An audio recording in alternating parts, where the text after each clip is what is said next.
Hey guys, welcome back. So yeah, I know that the iPhone 12 was just launched, including the 12 mini, the 12 Pro and the 12 Pro Max. And they seem to be great with all the OLED displays, upgraded cameras, new flat edge designs which I'm a big fan of, and the new MagSafe charging stuff to slap wallets and charging perks to the back of your iPhone with those satisfying magnets. But there are some things that are flat out disappointing. Like although the design is amazing, the notch still remains there in its full size with Face ID.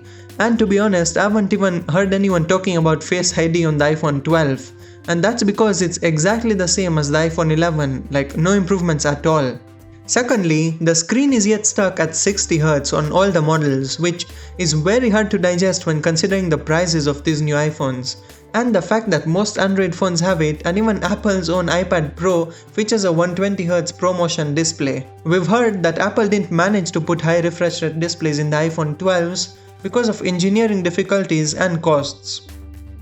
With that out of the way, let me tell you why it's a more sensible decision to wait until September next year for the release of the iPhone 13 instead of spending $1,000 on the iPhone 12 right now. Starting with the displays, the iPhone 13 will finally feature the 120Hz ProMotion displays that have been rumored since so long, being the first for any iPhone. Originally it was supposed to be on the iPhone 12, but sources say that Samsung, who is Apple's display supplier, reserved the stock of these panels for the Note 20 Ultra, which released a few months back. Despite finally getting 120Hz displays, the notch on the iPhone 13 will also be smaller. Two reliable information sources in the industry, which are John Prosser and Ice Universe, agree that Apple will finally reduce the size of the notch with the iPhone 13. That said, they disagree on how this will be done. Ice Universe states that Apple will make it vertically shallower, while Prosser understands that Apple will make it shorter horizontally. Well, personally I hope it's both shallower and shorter. The disagreement likely comes due to Apple having multiple prototypes at this stage of development. But either way, it's a win, and it's confirmed that we'll be getting a smaller notch in the next iPhone.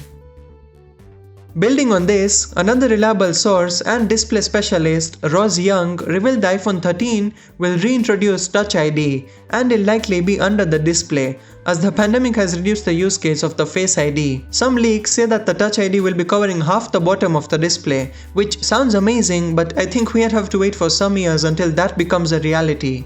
Anyway, Face ID isn't going anywhere too, so we'll probably be having both Touch ID and Face ID on the iPhone 13.